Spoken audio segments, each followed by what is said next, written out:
आज मैं आपसे एक बहुत ऑनेस्ट बात कहना चाहती हूँ। टैरो का काम आपका फ्यूचर बताना नहीं होता। ये बात शायद आपको अजीब लगे क्योंकि लोग टैरो को इसी वजह से जानते हैं, लेकिन आज मैं टैरो को एक रीडर के पर्सपेक्टिव से नहीं, एक ऑब्जर्वर के पर्सपेक्टिव से एक्सप्लेन करूंगी। Welcome to Cosmic Miracles, myself Deepti Bhola. सालों के एक्सपीरियंस के बाद मैंने एक चीज क्लियरली देखी है। लोग टैरो के पास तब आते हैं जब वो इमोशनली कंफ्यूज्ड होते हैं। क्वेश्चंस ऑलमोस्ट सेम होते हैं। वो वापस आएगा? मेरा करियर स्टेबल होगा? क्या मैं सही डिसीजन ले रहा हूं या नहीं? लेकिन इन सब के पीछे एक ही फीलिंग होती है, क्लैरिटी की जरूरत। टैरो फ्यूचर से ज्यादा आपके प्रेजेंट कंफ्यूजन को एड्रेस करता है। टैरो एक्चुअली करता क्या है? तो टैरो कोई मैजिक नहीं करता। टैरो कोई एक्सटर्नल पावर नहीं होता। टैरो एक रिफ्लेक्शन टूल है। जब आप कार्ड उठाते हो तो कार्ड आपके अंदर चल रही इमोशनल स्टेट को सिंबल के थ्रू दिखाता है। इसीलिए एक ही कार्ड दो लोगों के लिए बिल्कुल अलग मैसेज देता है, क्योंकि टैरो कार्ड से ज्यादा इंपॉर्टेंट होता है आपका state of mind. Tarot symbols में बात करता है क्योंकि हमारा सबकॉन्शियस सिंबल्स और इमेजेस समझता है, जैसे dreams. For example, death card आता है तो लोग डर जाते हैं, लेकिन असलियत में वो बोलता है तुम किसी पुरानी आइडेंटिटी को पकड़ कर बैठे हो। टार कार्ड का मतलब डिजास्टर नहीं, बल्कि ये होता है जो बेस गलत थी अब टूट रही है। डेविल कार्ड का मतलब नेगेटिविटी नहीं, बल्कि अटैचमेंट और फियर पैटर्न होता है। टैरो घटना नहीं बताता, इंसिडेंट्स नहीं शो करता, टैरो पैटर्न बताता है। बहुत बार रीडिंग के बाद क्लाइंट मुझे कहते हैं, दीप्ति ये बात तो मैं ऑलरेडी फील कर रहा था। और वही टैरो का सबसे पावरफुल पॉइंट है।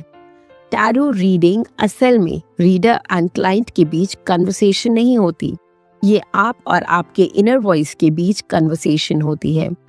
कार्ड सिर्फ एक ट्रिगर होता है जो सप्रेस ट्रुथ को सरफेस पर लाता है। मैं टैरो रीडर होने के बावजूद ये बहुत क्लियरली कहती हूँ, टैरो पे डिपेंडेंट होना जरूरी नहीं है। अगर आप हर डिसीजन के लिए टैरो पूछ रहे हो तो आप अपनी इंट्यूशन को साइलेंट कर रहे हो। टैरो का काम इंट्यूशन जगाना है, रिप्लेस करना नहीं।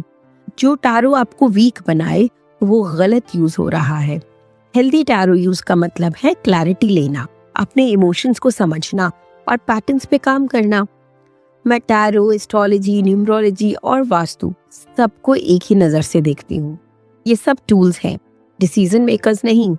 डिसीजन हमेशा इंसान खुद लेता है, और जब आप प्रेजेंट को समझ लेते हो, फ्यूचर अपने आप अलाइन हो जाता है। एक और बहुत कॉमन मिथ मैं यहाँ क्लियर कर देना चाहती हूँ। बहुत लोग मुझे कहते हैं कि टैरो नेगेटिव एनर्जीज का काम होता है, टैरो डार्क एनर्जी से रिलेटेड होता है, या फिर टैरो करने से कुछ गलत अट्रैक्ट हो जाता है। मैं बहुत क्लियरली कहना चाहती हूँ, ये बिल्कुल गलत है। ये फियर टैरो से नहीं आता, ये फियर लैक ऑफ अंडरस्टैंडिंग से आता है। जब हम किसी चीज को समझते नहीं तो हम उसे डार्क बोल देते हैं। टैरो ना कोई स्पिरिट समन करता है, ना कोई नेगेटिव एनर्जी बुलाता है। टैरो बस एक चीज करता है, आपके सबकॉन्शियस को सरफेस पर लाता है। मैं एक सिंपल एग्जांपल देती हूँ। अगर आप मिरर के सामने खड़े हो जाओ और मिरर में आप थके हुए दिख रहे हो, तो क्या मिरर ने आपको थका दिया? नहीं, मिरर ने सिर्फ जो ऑलरेडी था वो दिखाया। टैरो भी वही करता है। अगर टैरो रीडिंग के बाद आप अनकंफर्टेबल फील करते हो तो इसका मतलब नेगेटिव एनर्जी नहीं, इसका मतलब है कुछ सच सामने आया जिससे आप अवॉइड कर रहे थे। टैरो डार्क नहीं, डीप होता है, और डीप चीजें हर किसी को कंफर्टेबल नहीं लगती। जैसे थेरेपी में भी जब पहली बार अपनी पैटर्न्स देखते हो तो वो अनकंफर्टेबल होता है, पर वो हीलिंग होती है, हार्म नहीं। टैरो पॉजिटिव या नेगेटिव तब बनता है जब इंटेंशन पॉजिटिव या नेगेटिव होती है। अगर टैरो का यूज हो रहा है फियर दिखाने को, डिपेंडेंसी बनाने के लिए, या फिर पावर छीनने के लिए, तो प्रॉब्लम टैरो नहीं, यूज करने वाला तरीका है। मैं टैरो को एक अवेयरनेस टूल के रूप में यूज करती हूँ, न कि डर क्रिएट करने के लिए। टैरो डार्क एनर्जी नहीं है, टैरो डीप सेल्फ अवेयरनेस है। जो चीज आपको खुद से मिलाए वो कभी नेगेटिव हो ही नहीं सकती। इसीलिए मैं टैरो को कहती हूँ सेल्फ रिफ्लेक्शन का डिवाइन साइंस। डिवाइन इसलिए क्योंकि ये कॉन्शियसनेस से कनेक्ट करता है। और एक बात याद रखिए, टैरो आपका फ्यूचर नहीं बताता, टैरो आपको खुद से मिलवाता है। सब्सक्राइब टू कॉस्मिक मिरेकल्स, क्योंकि यहाँ हम सुपरस्टिशन नहीं, अवेयरनेस क्रिएट करते हैं।